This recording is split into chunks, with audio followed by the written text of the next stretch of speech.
Continuación de la lectura del libro Patología de Robbins. Capítulo 1. Respuestas celulares ante el estrés y las agresiones por tóxicos. Adaptación, lesión y muerte. Correlaciones clínico-patológicas. Ejemplos seleccionados de lesión celular y necrosis. Este tema se encuentra en la página número 23 de la 8ª edición. Tras revisar de forma breve las causas, la morfología y los mecanismos de las lesiones celulares y la muerte celular por necrosis, se van a describir algunas formas frecuentes y con importancia clínica de lesión celular que culminan de forma típica en necrosis. Estos ejemplos ilustran muchos de los mecanismos y las secuencias de acontecimientos de la lesión celular descritas antes.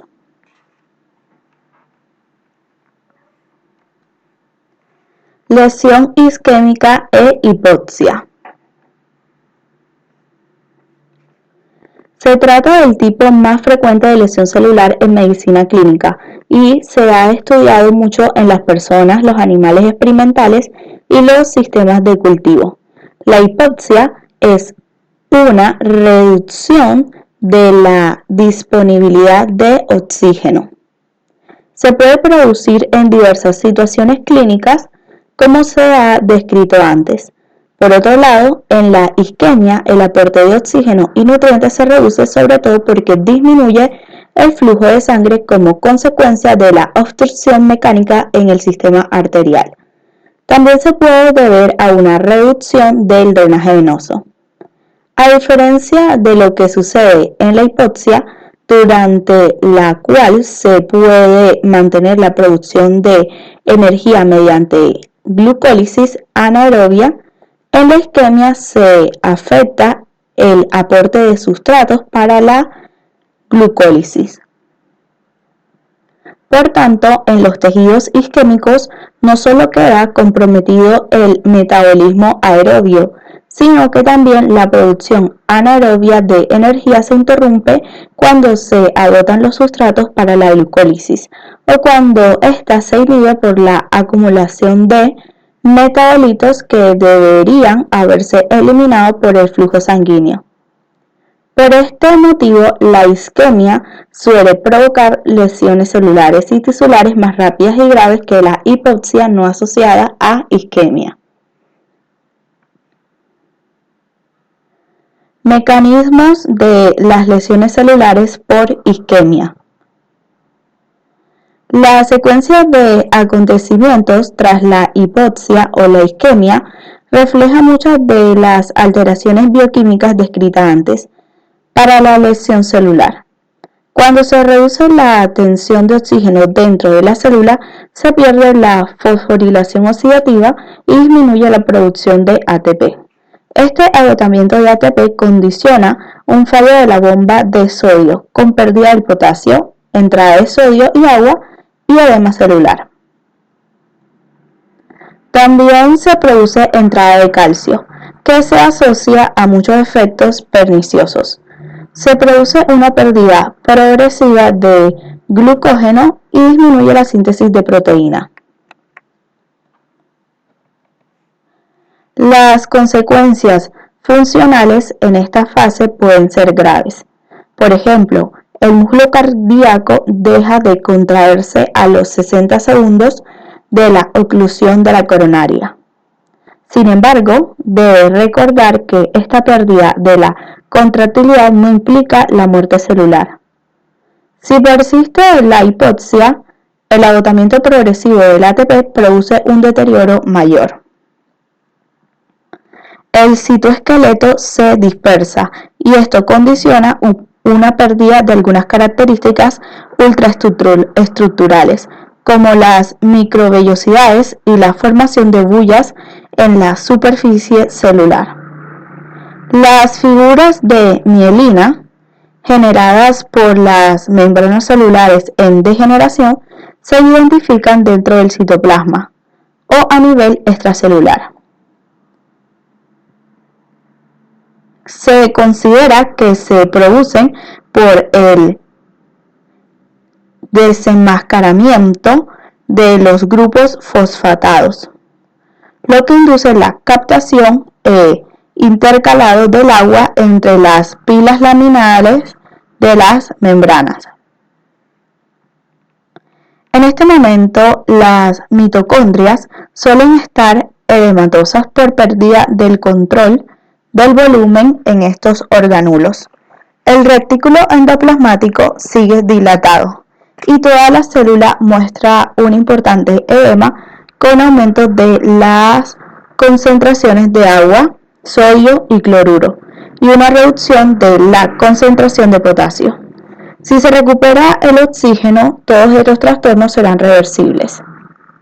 Si la isquemia persiste, se producen lesiones irreversibles y necrosis. Las lesiones irreversibles se asocian morfológicamente a un edema importante de las mitocondrias, daño extenso de las membranas plasmáticas y edema de los lisosomas. Aparecen unas densidades grandes, amorfas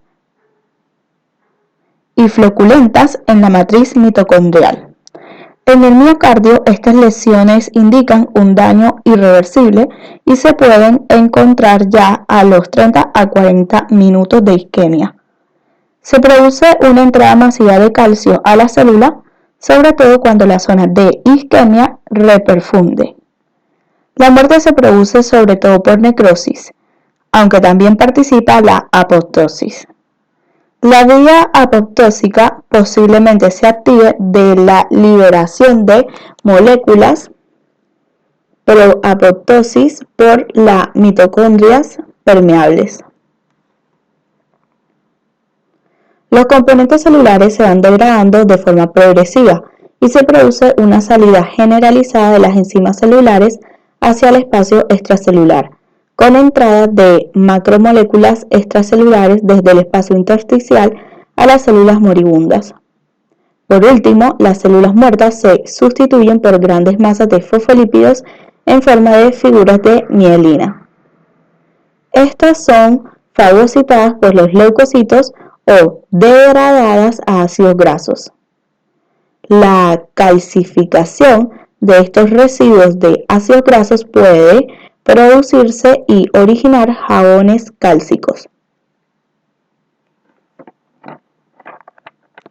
Como se ha comentado antes, la fuga de las enzimas intracelulares y otras proteínas a través de la membrana plasmática con una permeabilidad anormal y hacia la sangre permite disponer de indicadores clínicos importantes de muerte celular.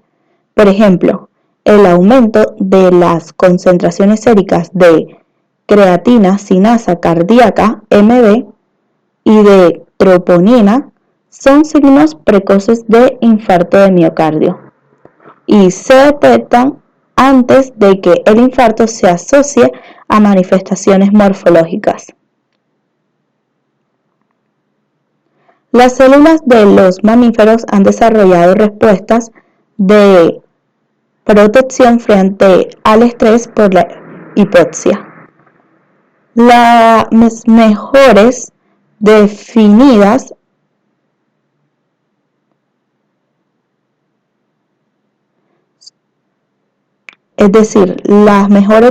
de las mismas son la inducción del factor inducible de la hipoxia 1, que induce la formación de neovasos, estimula las vías de supervivencia celular y fomenta la glucólisis anaerobia. Todavía falta por determinar si la comprensión de estos mecanismos sensores del oxígeno permitirá desarrollar nuevas estrategias para la prevención o el tratamiento de las lesiones celulares isquémicas o hipóxicas. A pesar de las múltiples investigaciones sobre modelos experimentales, todavía no se ha encontrado un abordaje terapéutico fiable para reducir las consecuencias lesivas de la isquemia en clínica. La estrategia que parece ser más útil en las lesiones isquémicas cerebrales y en las lesiones medulares es la inducción transitoria de una hipotermia. Con este tratamiento se reduce las necesidades metabólicas de las células estresadas, mejora el edema celular, se suprime la formación de radicales libres y se inhibe la respuesta inflamatoria del anfitrión. Todos estos factores pueden contribuir a reducir las lesiones celulares y tisulares.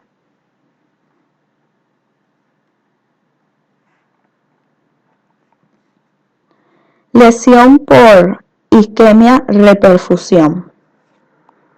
La recuperación del flujo sanguíneo hacia los tejidos isquémicos puede fomentar la repercusión de las células con lesiones reversibles.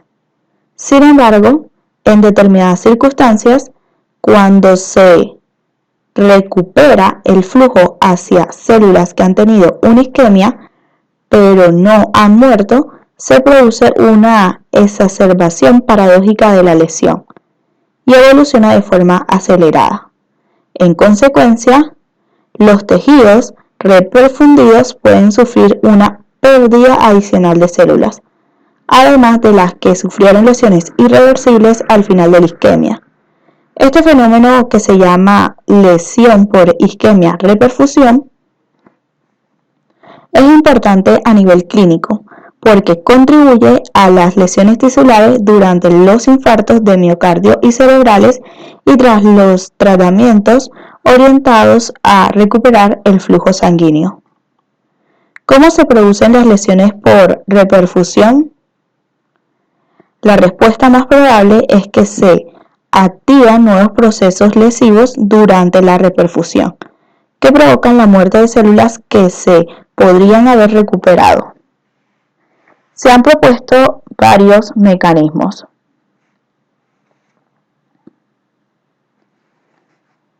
Primero, pueden iniciarse lesiones nuevas durante la reoxigenación por el aumento de la producción de especies reactivas del oxígeno y el nitrógeno en las células parenquimatosas y endoteliales y los leucocitos que infiltran la zona. Estos radicales libres se pueden producir en los tejidos reperfundidos como consecuencia de las lesiones mitocondriales, que determinan una reducción incompleta del oxígeno, o por la acción de las oxidasas en los leucocitos, células endoteliales o células parenquimatosas.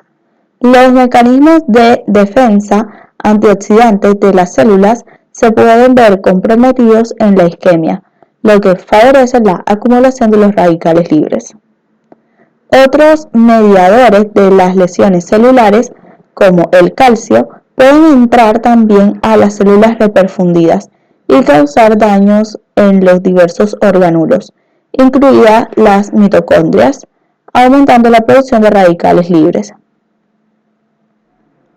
Segundo, la lesión isquémica se asocia a inflamación por la producción de citocinas y el aumento de expresión de las moléculas de adhesión por parte de las células parenquimatosas y endoteliales hipóxicas, que reclutan a los neutrófilos circulantes hacia los tejidos reperfundidos. La inflamación provoca daños tisulares adicionales.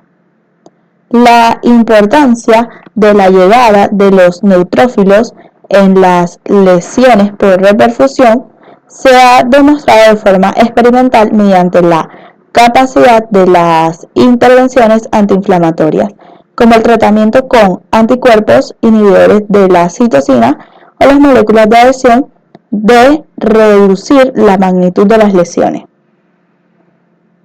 Tercero, la activación del sistema del complemento puede contribuir también a las lesiones por isquemia-reperfusión.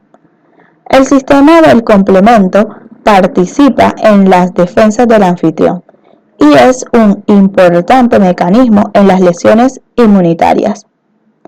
Algunos anticuerpos inmunoglobulina M muestran tendencias a depositarse en los tejidos isquémicos por motivos desconocidos. y cuando se reinicia el flujo, las proteínas del complemento se ligan a los anticuerpos depositados, se activan y provocan más lesiones celulares e inflamación. Lesiones por sustancias químicas tóxicos. Las lesiones químicas siguen siendo un problema frecuente en medicina clínica y constituye una limitación fundamental del tratamiento farmacológico, dado que muchos fármacos se metabolizan en el hígado. Este órgano es una diana frecuente de la toxicidad farmacológica. De hecho, las lesiones tóxicas hepáticas posiblemente son el motivo más frecuente para interrumpir el uso terapéutico o el desarrollo de un fármaco. Los mecanismos mediante los cuales algunas sustancias químicas, fármacos y toxinas producen lesiones se describen con mayor detalle en el capítulo 9, en el comentario sobre enfermedades ambientales. En este capítulo se analizan las principales vías de las lesiones químicas con algunos ejemplos seleccionados. Las sustancias químicas inducen daño celular por uno de dos mecanismos generales. Primero, algunas sustancias químicas lesionan las células de forma directa, combinándose con componentes moleculares esenciales. Por ejemplo, en la intoxicación por cloruro de mercurio, el mercurio se liga a los grupos sulfhidrilo de las proteínas de la membrana celular y aumenta su permeabilidad inhibiendo el transporte de iones. En estos casos, el daño máximo se localiza en las células que utilizan, absorben, excretan o concentran las sustancias químicas, que en el caso del cloruro de mercurio son las células renales y del tubo digestivo. El cianuro intoxica las citocromo oxidasas mitocondriales, inhibiendo de este modo la fosforilación oxidativa. Muchos fármacos quimioterápicos, antineoplásicos y antibióticos también causan lesiones celulares mediante un efecto citotóxico directo. Segundo, la mayor parte de las sustancias químicas no muestran actividad biológica en su forma nativa, sino que se tienen que convertir en metabolitos tóxicos reactivos, que actúan a su vez sobre las moléculas diana. Esta modificación se suele realizar mediante las oxidasas de función mixta del citocromo P450, del retículo endoplasmático liso, hepático y de otros órganos. Los metabolitos tóxicos producen lesiones en la membrana y daño celular fundamentalmente mediante la formación de radicales libres y la consiguiente peroxidación de los lípidos. La unión covalente directa a las proteínas y los lípidos de la membrana también pueden contribuir. Por ejemplo, el CCl4, que se usaba mucho antes en las tintorerías, se convierte por el citocromo P50 en un radical libre muy reactivo, el CCl3, que produce la peroxidación de los lípidos y lesiona muchas estructuras celulares. El paracetamol, un analgésico, también se convierte en un producto tóxico durante su detoxificación hepática, lo que produce daño celular. Estos y otros ejemplos de lesiones por sustancias químicas se describen en el capítulo 5. Apoptosis. La apoptosis es una vía de muerte celular inducida mediante un programa de suicidio regulado de forma muy estrecha en el que las células destinadas a morir activan una serie de enzimas responsables de degradar el ADN nuclear y las proteínas nucleares y citoplasmáticas propias.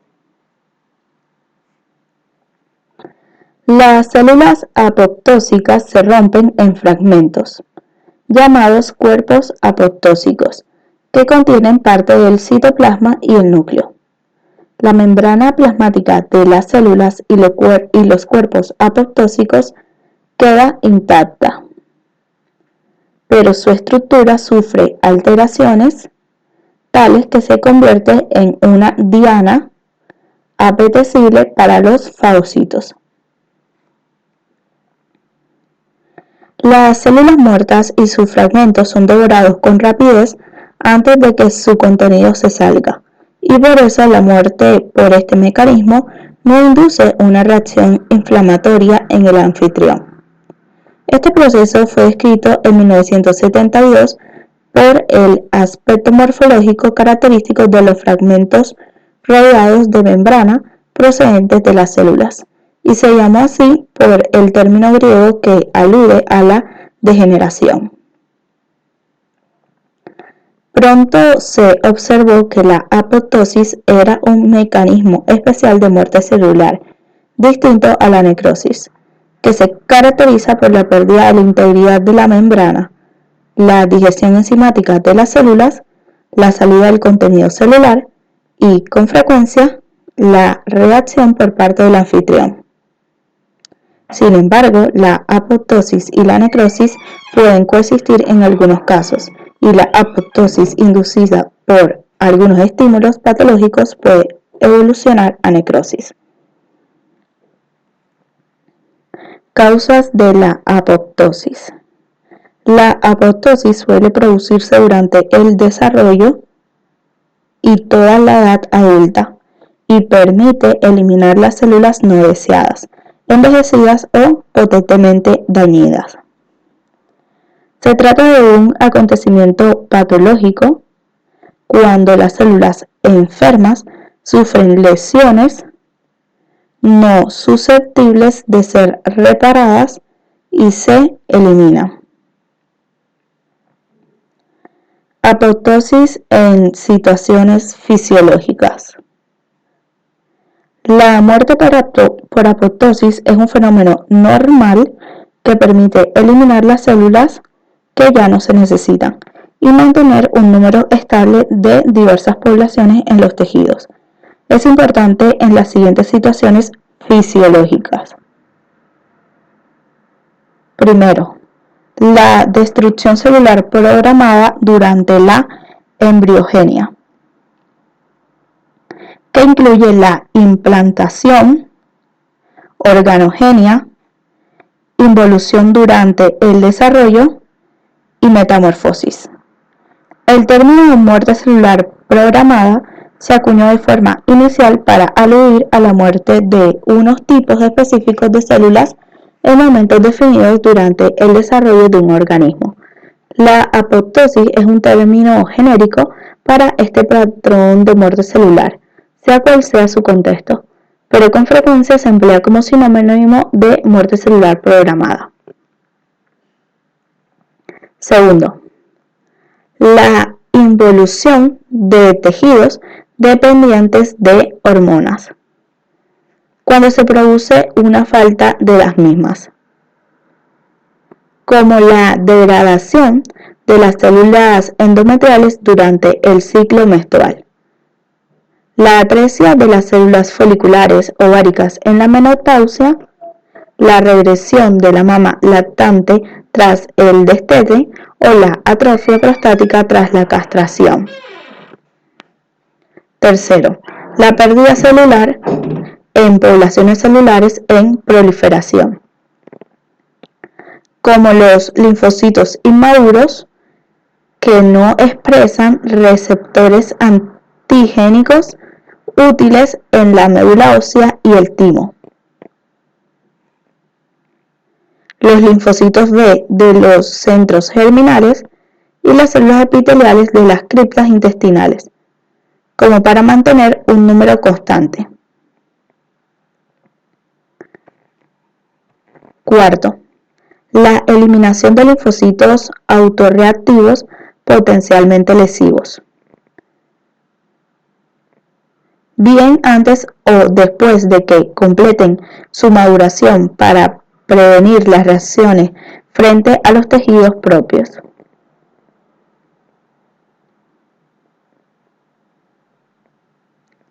Cuarto,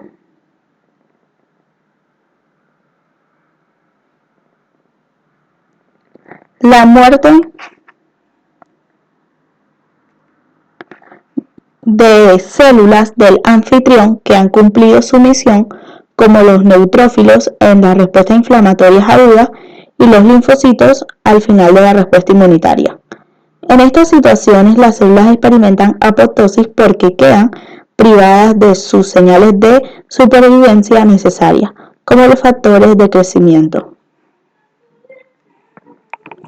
Apoptosis en situaciones patológicas.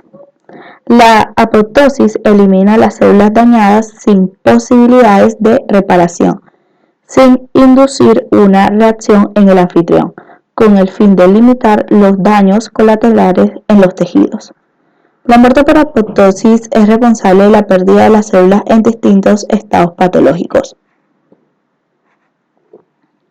Lesiones del ADN.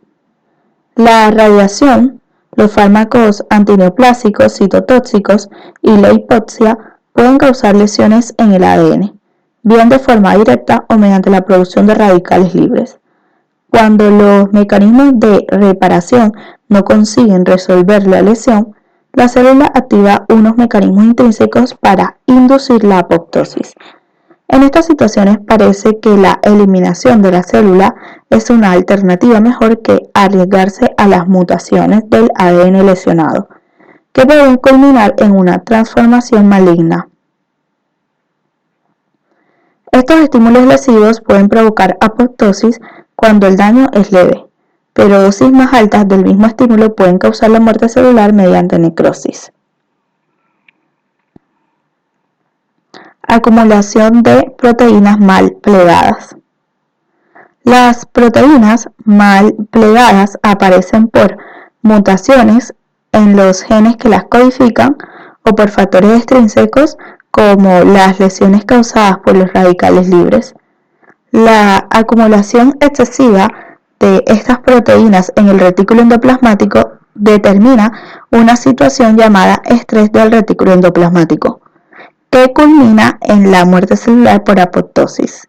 La apoptosis causada por la acumulación de proteínas mal plegadas se ha considerado la base de varias enfermedades degenerativas del sistema nervioso central y otros órganos. Muerte celular en algunas infecciones, sobre todo de tipo viral, en las que la pérdida de células infectadas se debe sobre todo a la apoptosis que puede ser inducida por el virus, como en las infecciones por adenovirus o el VIH, o por la respuesta inmunitaria del anfitrión, como en la hepatitis viral. Una importante respuesta del anfitrión frente a los virus implica a los linfocitos T citotóxicos específicos frente a las proteínas virales que inducen la apoptosis de las células infectadas en un intento de eliminar los reservorios de la infección. Durante este proceso se pueden producir lesiones tisulares significativas. El mismo mecanismo mediado por los linfocitos T es responsable de la muerte celular en los tumores y el rechazo celular de los trasplantes. Atrofia patológica de órganos parenquimatosos. Tras la obstrucción de un conducto, como sucede en el páncreas, la parótida o el riñón.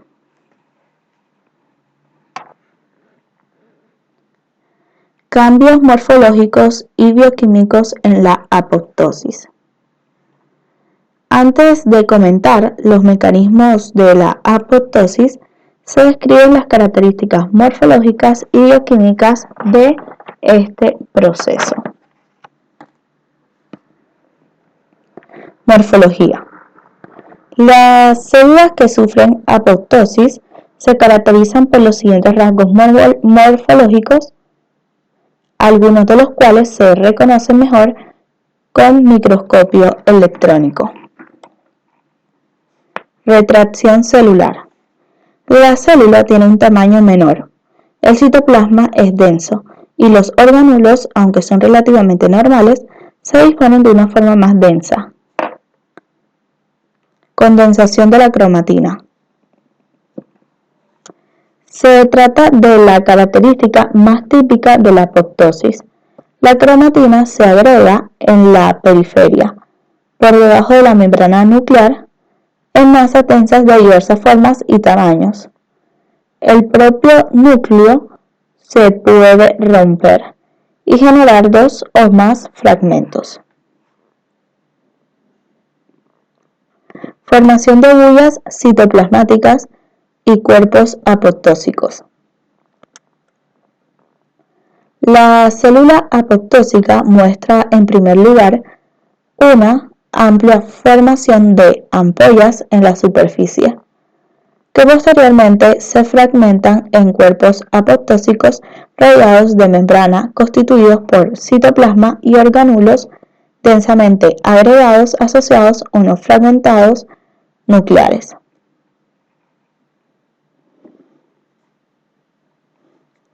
Fagocitosis de las células o cuerpos apoptósicos, en general por los macrófagos. Los cuerpos apoptósicos son rápidamente ingeridos por los fagocitos y se degradan por las enzimas lisosómicas de los mismos. Se cree que la membrana plasmática se conserva intacta durante la apoptosis hasta las fases finales, cuando se vuelve permeable a los solutos retenidos con normalidad. Esta descripción clásica es correcta en la apoptosis propia de las situaciones fisiológicas como la embriogenia y la eliminación de las células inmunitarias. Sin embargo, no es raro encontrar tipos de muerte celular con rasgos de apoptosis y de necrosis tras muchos estímulos nocivos. En estos casos parece que la gravedad del estímulo, más que su naturaleza, condiciona la vía de muerte celular y que la necrosis es la más importante cuando se produce un agotamiento importante del ATP y lesiones en la membrana. El estudio histológico de los tejidos teñidos con hematoxilina y eosina muestran las células apoptósicas como masas redondeadas u ovales de citoplasma eosinófilo teñido de forma muy intensa con fragmentos de cromatina nuclear densa. Dado que la retracción celular y la formación de cuerpos apoptósicos suceden con rapidez y los fragmentos se fagocitan con rapidez, se puede producir un grado notable de apoptosis en los tejidos antes de que sea reconocible en los cortes histológicos. Además, la apoptosis no induce inflamación a diferencia de la necrosis, lo que dificulta su reconocimiento histológico.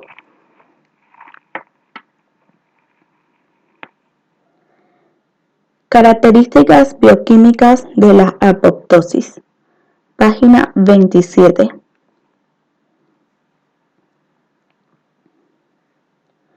Las células apoptósicas suelen mostrar una serie de alteraciones bioquímicas características, que son la base de los cambios estructurales descritos antes. Activación de las caspasas. Una característica especial de la apoptosis es la activación de varios miembros de una familia de proteasas de serina llamadas caspasas. El término caspasa se basa en dos propiedades de esta familia de enzimas. La C alude a la proteasa de cisteína, es decir, es una enzima con cisteína en su sitio activo. Y aspasa alude a la capacidad única de estas enzimas de romper las moléculas por detrás de los residuos de ácido aspartico. La familia de las caspasas, que actualmente incluye más de 10 miembros, se puede clasificar a nivel funcional en dos grupos: inhibidores y ejecutores, según el orden en el que se activan durante la apoptosis. Las caspasas iniciadoras incluyen las caspasas 8 y 9. Otras caspasas más, como las caspasas 3 y 6, se comportan como ejecutoras. Igual que muchas proteasas, las caspasas existen en forma de proenzimas inactivas o simógenos, que deben sufrir una degradación enzimática para activarse. La presencia de caspasas escindidas activadas es un marcador de apoptosis en las células. Se comentará la participación de estas enzimas en la apoptosis más adelante en este mismo apartado. Degradación de ADN y proteínas. Las células apoptósicas muestran una rotura característica del ADN en grandes fragmentos de 50 a 300 kilobases. Posteriormente se produce la rotura del ADN por las endonucleasas activadas por calcio y magnesio en fragmentos cuyos tamaños son múltiplos de 180 a 200 pares de bases, lo que refleja una rotura entre las subunidades de los nucleosomas. Los fragmentos se pueden visualizar mediante electroforesis como escaleras de ADN. La actividad endonucleasa es la base también para la detección de la muerte celular con técnicas de citoquímica que reconocen las roturas en la doble cadena del ADN. Un patrón difuso de fragmentación del ADN se considera inactivo de necrosis, pero esto puede ser un fenómeno autolítico tardío y las escaleras de ADN típicas se pueden encontrar en algunos casos también en células necróticas. Alteraciones de la membrana y reconocimiento por los fagocitos. La membrana plasmática de los cuerpos apoptósicos cambia de forma que se induce el reconocimiento de las células muertas por los fagocitos. Uno de estos cambios es el desplazamiento de algunos fosfolípidos desde la hoja interna de la membrana a la externa, donde son reconocidos por los receptores de los fagocitos. Estos lípidos también se pueden detectar mediante la unión de una proteína llamada anexina. Se llama anexina 5. Por tanto, la tinción con anexina 5 se emplea mucho para identificar las células apoptósicas. La eliminación por parte de los fagocitos de las células apoptósicas se describe más adelante. Mecanismos de la apoptosis. Página 27. Todas las células contienen mecanismos intrínsecos que marcan la señal para la muerte o la supervivencia celular, y la apoptosis se produce por un desequilibrio de estas señales. Dado que la base de muchas enfermedades, como las enfermedades degenerativas y el cáncer, parece ser una apoptosis excesiva o defectuosa, existe un gran interés para aclarar los mecanismos de este tipo de muerte celular. Uno de los datos más llamativos encontrados es que los mecanismos básicos de la apoptosis, los genes y las proteínas que controlan el proceso y la secuencia de acontecimientos, se conservan en todos los organismos multicelulares. De hecho, algunos de los hallazgos más espectaculares se han realizado a partir de observaciones en el nematodo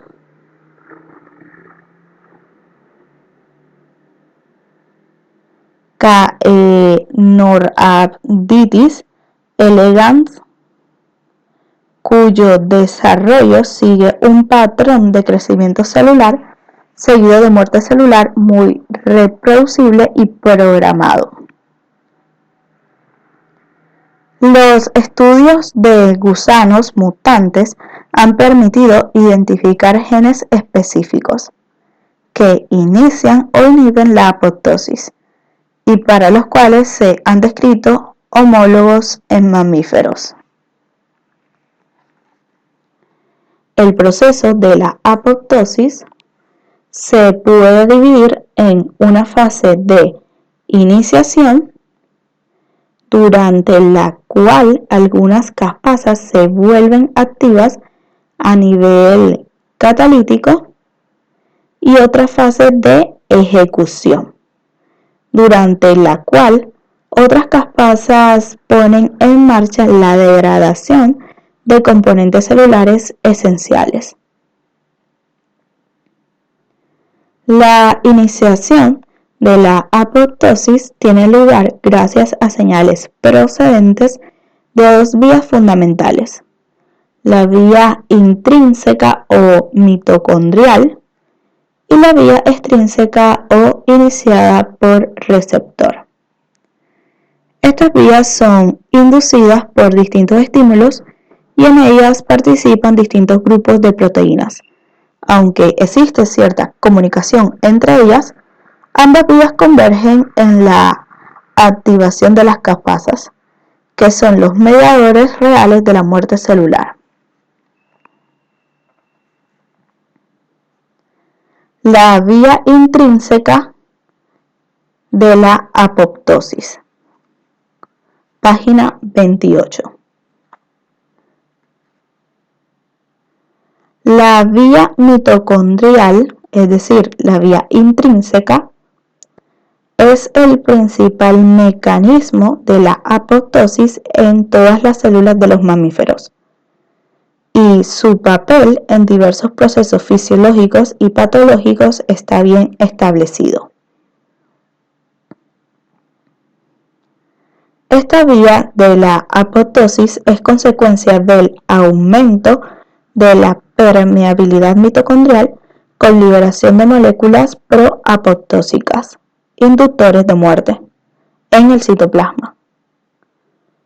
Las mitocondrias son orgánulos importantes porque contienen proteínas esenciales para la vida, como el citocromo C, pero algunas de estas proteínas inician el programa de suicidio de la apoptosis cuando se liberan al citoplasma, porque esto indica que la célula no está sana.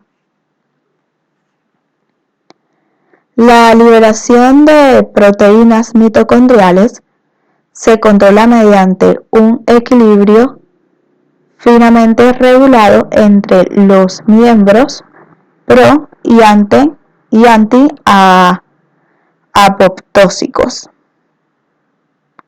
de la familia de proteínas BCL. Esta familia se llama BCL-2. Esta familia fue reconocida como un oncogen en el linfoma B y es homóloga de la proteína CED-9 de C. elegans. Existen más de 20 miembros de la familia BCL y la mayor parte se comportan como reguladores de la apoptosis.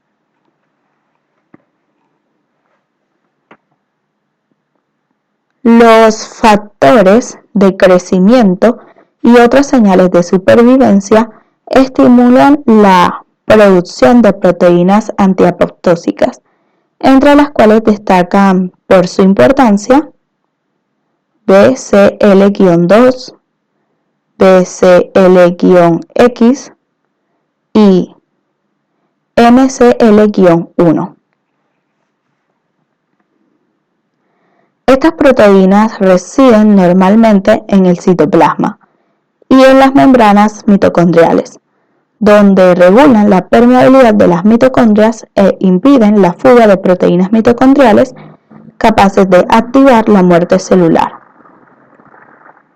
Cuando las células se quedan sin señales de supervivencia o sufren lesiones en el ADN, y cuando las proteínas mal plegadas inducen estrés en el retículo endoplasmático, se activan los sensores de lesión o estrés. Estos sensores son también miembros de la familia BCL. Incluyen las proteínas llamadas BIM, BIT y BAT, que contienen un dominio de homología de BCL-2 único y se llaman proteínas exclusivamente BH3. Los sensores activan a su vez dos efectores fundamentales proapoptósicos, BAX y BAK, que forman oligómeros que se insertan en la membrana mitocondrial y crean canales que permiten a las proteínas de la membrana mitocondrial interna salir hacia el citoplasma. Las proteínas exclusivamente BH3 se pueden unir también a BCL-2 y BCL-X y bloquear su función. Al mismo tiempo pueden disminuir la síntesis de BCL2 y BCLX. El resultado neto de la activación de BAX-BAK acoplado a la pérdida de las funciones protectoras de los miembros de la familia anti-apoptosis de BCL es la liberación hacia el citoplasma de varias proteínas mitocondriales que pueden activar la cascada de las caspasas. Una de estas proteínas es el citocromo C, bien conocido por su participación en la respiración mitocondrial. Cuando se libera hacia el citosol, el citocromo C se liga a una proteína llamada APAF-1, es decir, factor 1 activador de la apoptosis, homólogo al CED-4 de C. elegans, que forma un hexámero parecido a una rueda que se ha denominado apoptosoma.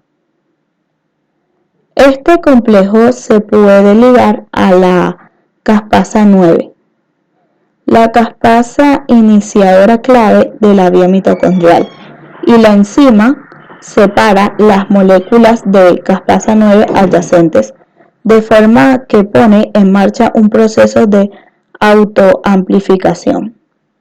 Otras proteínas mitocondriales con nombres tan peculiares como SMAC/diablo, entran al citoplasma, donde se unen a las proteínas citoplasmáticas que actúan como inhibidores fisiológicos de la apoptosis y las inactivan.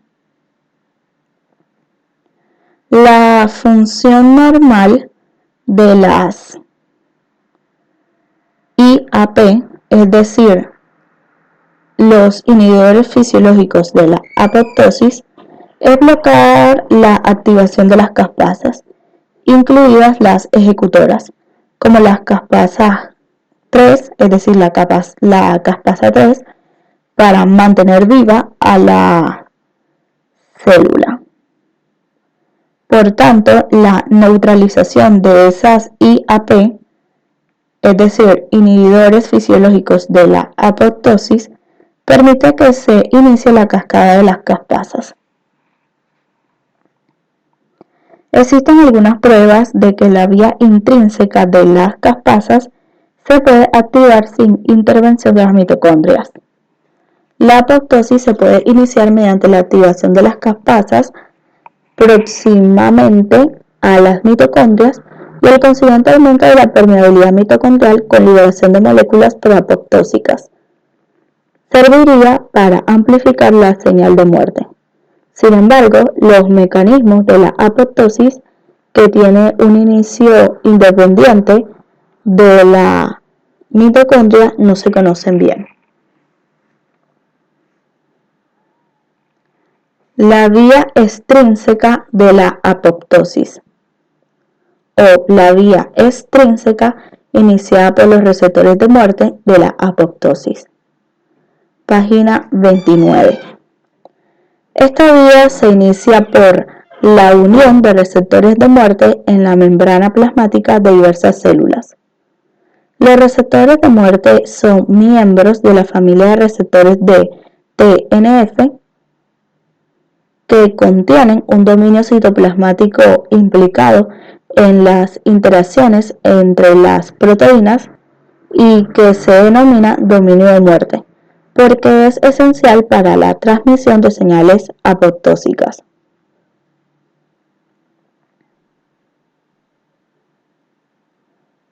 Y está mucho menos clara su implicación en la activación de la apoptosis.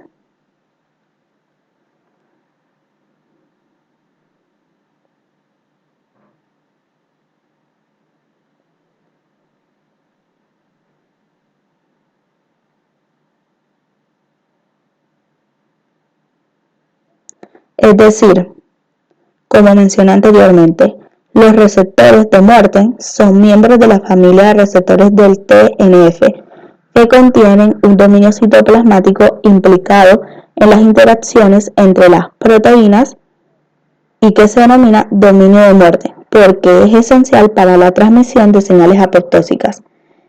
Entre paréntesis dice que algunos miembros de la familia de receptores para TNF no contienen dominios de muerte citoplasmáticos y su función es activar cascadas inflamatorias. Y está mucho menos clara su implicación en la activación de la apoptosis. Se cierra el paréntesis y continúa. Los receptores de muerte mejor conocidos son el receptor de TNF tipo 1 y una proteína relacionada que se llama Fas.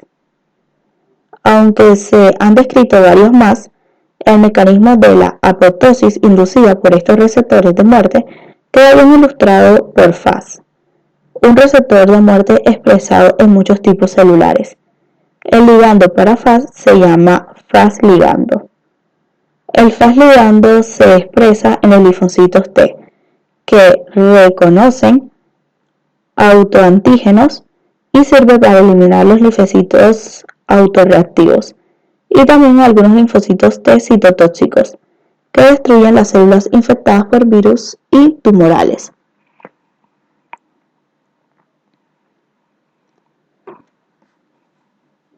Cuando el Fas ligando se liga a Fas, se produce la unión de 3 moléculas de Fas o más, y sus dominios de muerte citoplasmático forman un sitio de unión para la proteína adaptadora que también contiene un dominio de muerte y que se llama FADD. El FADD, unido a los receptores de muerte, se liga a su vez a una forma inactiva de la caspasa 8 y en humanos de la caspasa 10. De nuevo, a través de un dominio de muerte. De este modo se consigue que múltiples moléculas de procaspasa 8 queden próximas y se degraden entre ellas para generar caspasa 8 activa. Esta enzima puede entonces poner en marcha una cascada de activación de caspasas mediante la degradación y activación de otras procaspasas. Y las enzimas activadas son responsables de la fase de ejecución de la apoptosis. Esta vía de la apoptosis se puede inhibir con una proteína llamada FLIP, que se une a la procaspasa 8, pero no la degrada ni puede activarla, porque no tiene un dominio proteasa. Algunos virus y células normales producen FLIP y emplean este inhibidor para protegerse de la apoptosis mediada por Fas.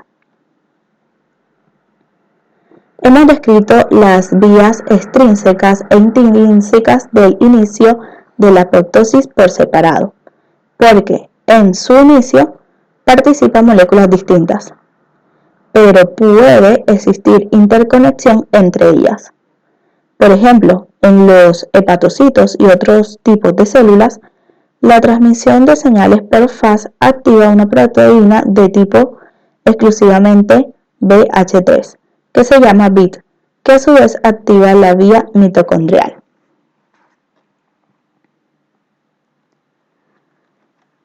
La fase de ejecución de la apoptosis. Página 30. Las dos vías iniciadoras convergen en una cascada de activación de las caspasas, que son las responsables de la fase final de la apoptosis. Como ya se ha comentado, la vía mitocondrial culmina en la activación de la caspasa 9 iniciadora y la vía del receptor de la muerte activa las caspasas iniciadoras 8 y 10. Cuando la caspasa iniciadora se escinde para generar su forma activa, se pone en marcha el programa de muerte enzimática mediante una activación secuencial rápida de las caspasas ejecutoras. Las caspasas ejecutoras, como las caspasas 3 y 6, actúan sobre muchos componentes celulares. Por ejemplo, una vez activadas estas caspasas, escinden un inhibidor de la ADNasa citoplasmática, de forma que la ADNasa pasa a tener actividad enzimática. Esta enzima es la responsable de la característica rotura del ADN en fragmentos del tamaño de un nucleosoma, como se ha descrito antes. Las caspasas también degradan los componentes estructurales de la matriz nuclear e incluso la fragmentación de los núcleos. Algunos de los pasos de la apoptosis no se han caracterizado bien todavía. Por ejemplo, no se sabe cómo se modifica la estructura de la membrana plasmática en las células apoptósicas ni cómo se forman las bullas de la membrana o los cuerpos apoptósicos. Eliminación de las células muertas. Página 30. La formación de los cuerpos apoptósicos condiciona que las células queden convertidas en fragmentos comestibles que los fagocitos pueden engullir. Las células apoptósicas y sus fragmentos experimentan varios cambios en las membranas que inducen de forma activa su fagocitosis, de forma que son eliminados antes de sufrir una necrosis secundaria y liberar su contenido celular,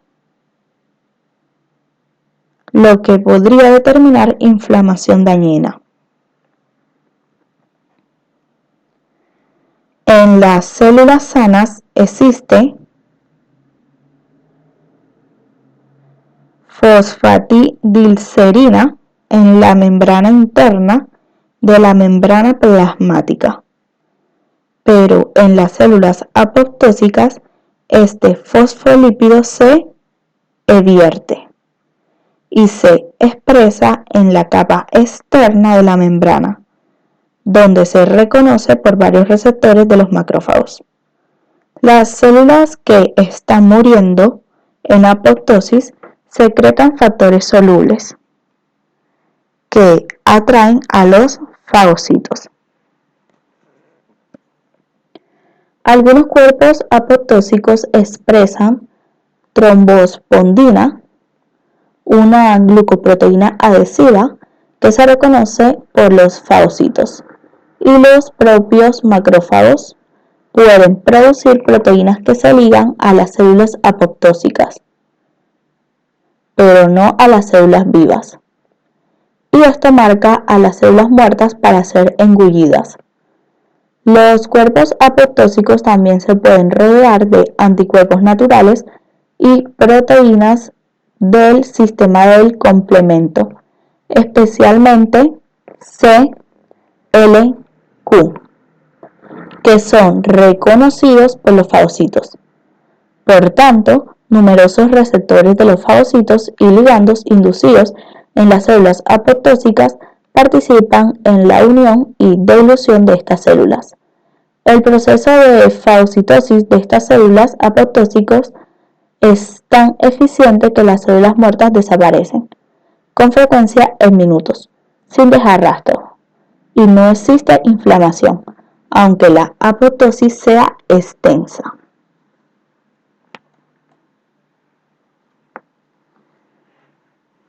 Correlaciones clínico-patológicas. Apoptosis en la salud y la enfermedad. Ejemplos de apoptosis. Página 30. Se sabe que la muerte celular se produce por apoptosis en muchas situaciones, y los ejemplos seleccionados que a continuación se recogen ilustran la importancia de esta vía de muerte en la fisiología normal y en la enfermedad. Falta de factores de crecimiento. Las células sensibles a hormonas que quedan privadas de la hormona importante, los linfocitos que no se estimulan por antígenos y citocinas, y las neuronas que no tienen factor de crecimiento nervioso, mueren por apoptosis. En todas estas situaciones, la apoptosis se estimula por la vía intrínseca y se explica por una reducción de la síntesis de BCL-2 y BCL-X y activación de BIN y otros miembros proapoptósicos de la familia BCL. Lesión del ADN. La exposición de las células a radioterapia o quimioterápicos induce la apoptosis por un mecanismo que se inicia por la lesión del ADN y en el que participa el gen supresor de tumores P53. La proteína P53 se acumula en las células que sufren lesiones en el ADN y detiene el ciclo celular en la fase G1 para darle tiempo a repararse. Sin embargo, Cuando las lesiones son demasiado graves para poder repararlas con éxito, el P53 activa la apoptosis. Cuando P53 está mutado o ausente, como sucede en algunos cánceres, no consigue inducir la apoptosis y esto permite a las células con lesiones en el ADN sobrevivir. En estas células, las lesiones del ADN pueden causar mutaciones o translocaciones que permiten la transformación neoplásica. Por tanto, P53 realiza una función esencial como interruptor de vida o muerte, tras el estrés genotóxico. El mecanismo mediante el cual P53 activa la maquinaria efectora de la muerte en sentido distal, es decir, las caspasas, resulta complejo, pero parece participar su función en la activación de la transcripción. Dentro de las proteínas cuya producción se estimula por P53 se encuentran varios miembros proapoptósicos de la familia BCL, sobre todo BAX, BAK y algunas proteínas que contienen de forma exclusiva BH3, que se han descrito antes. Mal plegamiento de las proteínas. Las chaperonas del retículo endoplasmático controlan que el plegamiento de las proteínas recién sintetizadas sea correcto y los polipéptidos mal plegados se marcan con ubiquitina y se eligen para la proteólisis en las proteasomas. Sin embargo, cuando las proteínas mal plegadas o no plegadas se acumulan en el retículo endoplasmático por mutaciones hereditarias o estrés, se activan una serie de respuestas celulares que se llaman en conjunto respuesta frente a las proteínas no plegadas. Esta respuesta frente a las proteínas no plegadas activa las vías de transmisión de señales que aumentan la producción de chaperonas, potencian la degradación de los proteasomas de las proteínas anormales y retrasan la traducción de las proteínas para reducir la carga de proteínas mal plegadas en la célula. Sin embargo, cuando esta respuesta citoprotectora no consigue afrontar la acumulación de proteínas plegadas de forma errónea, la célula activa las caspasas e induce la apoptosis. Este proceso se llama estrés del retículo endoplasmático. La acumulación intracelular de proteínas plegadas de forma anormal causa por mutaciones genéticas, envejecimiento o factores ambientales desconocidos. Se reconoce en este momento como una característica de algunas enfermedades neurodegenerativas, como las enfermedades de Alzheimer, Parkinson y Huntington, y posiblemente de la diabetes de tipo 2. La falta de glucosa y oxígeno y algunas situaciones de estrés, como el calor, también determinan un mal plegamiento de las proteínas, que culmina en la lesión y muerte de las células. Apoptosis inducida por la familia del receptor de TNF.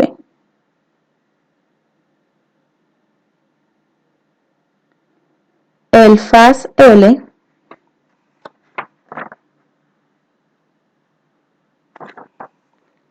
sobre las células T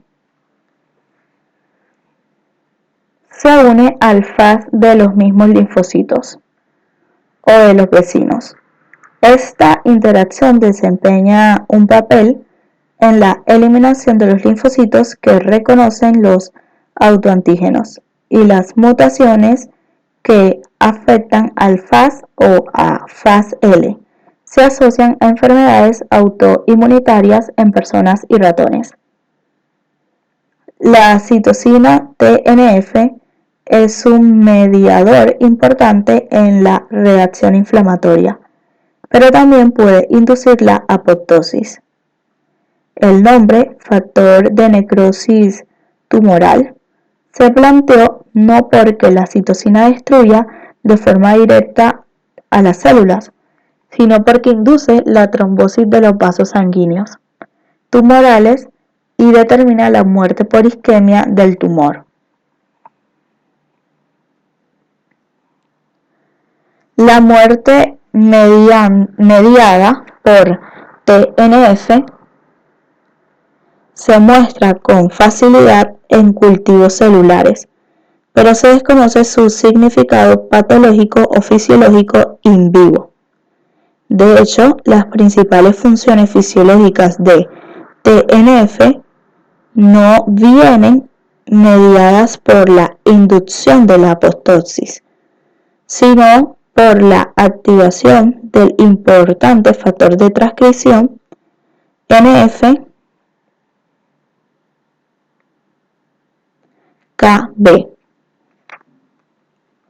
factor nuclear Kb,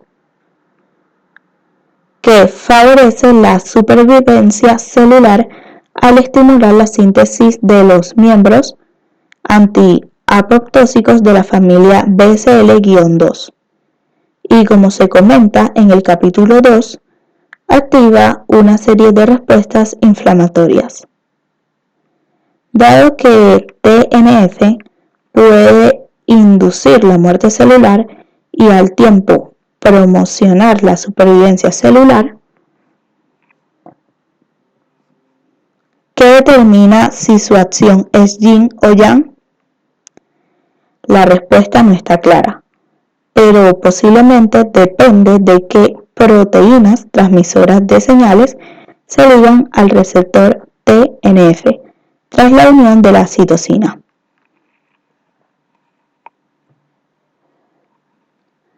Apoptosis mediada por linfocitos T citotóxicos.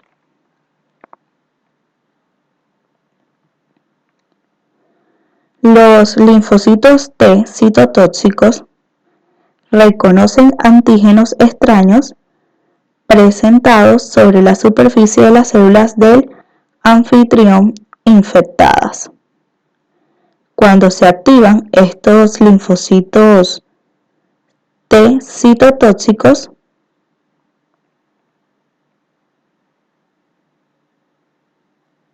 estos secretan perforina, una molécula formadora de poros transmembranas que induce la entrada de las proteasas de serina de los orgánulos de los LTC, es decir, de los linfocitos T citotóxicos, llamadas granzimas. Las granzimas pueden escindir las proteínas en los residuos aspartato y de ese modo activan diversas caspasas celulares. Por eso, los linfocitos T citotóxicos destruyen las células diana, induciendo de forma directa la fase efectora de la apoptosis. Los linfocitos T citotóxicos también expresan FASL en su superficie y pueden destruir las células diana mediante la unión a los receptores FAS.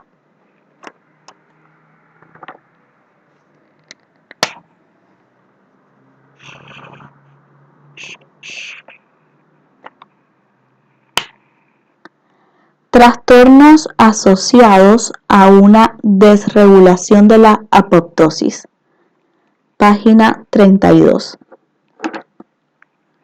La apoptosis desregulada excesiva o demasiado escasa, se han planteado como explicación de algunos aspectos de múltiples enfermedades. Primero, trastornos asociados a una apoptosis defectuosa con aumento de la supervivencia celular.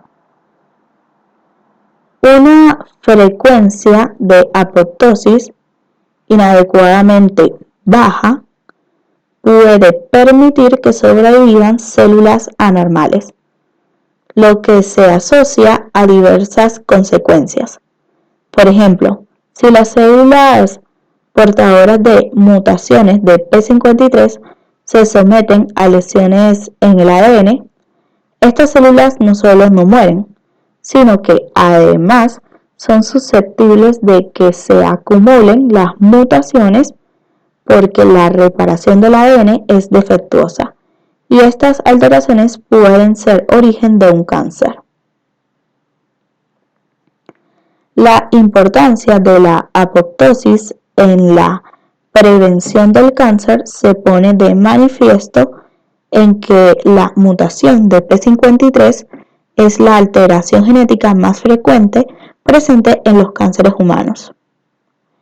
En otras situaciones, la apoptosis defectuosa condiciona un fallo en la eliminación de las células con capacidad lesiva, como los linfocitos capaces de reaccionar frente a autoantígenos y en la eliminación de las células muertas, lo que sería una posible fuente de estos autoantígenos. Por tanto, los defectos de la apoptosis pueden ser la base de los trastornos autoinmunitarios. Segundo, trastornos asociados a un aumento de la apoptosis con una muerte celular excesiva.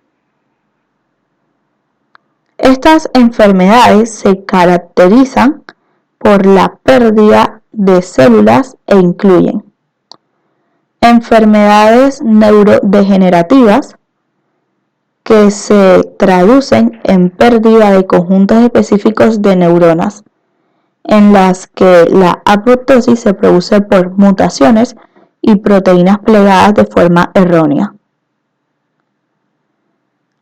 Lesión isquémica, como el infarto de miocardio o el ictus, y muerte de células infectadas por virus, en muchas infecciones virales.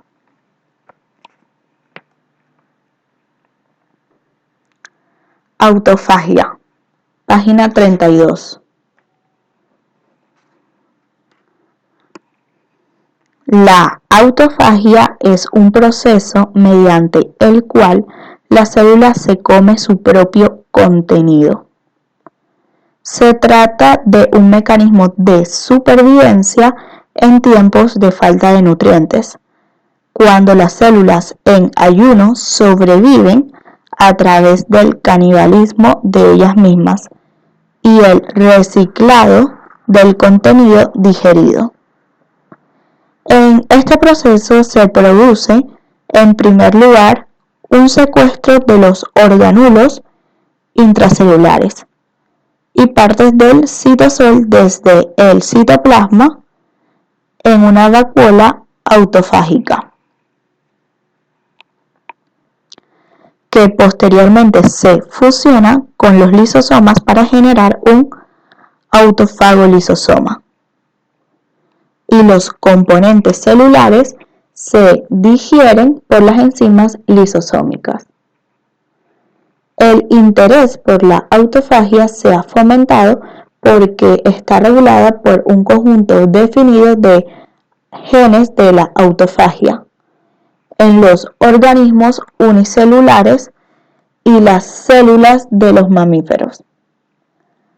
Los productos de muchos de estos genes contribuyen a la formación de una vacuola autofágica, pero se ignora cómo lo consiguen. Se ha sugerido que la autofagia induce una muerte celular distinta de la necrosis y la apoptosis. Sin embargo, se desconoce el mecanismo de este tipo de muerte celular y no está claro si la muerte se debe a autofagia o al estrés que desencadena esta autofagia. En todo caso, se ha planteado que la autofagia puede ser un mecanismo de pérdida celular en distintas enfermedades, como algunas degenerativas del sistema nervioso y el músculo. En muchos de estos cuadros, las células lesionadas contienen abundantes vacuolas autofágicas.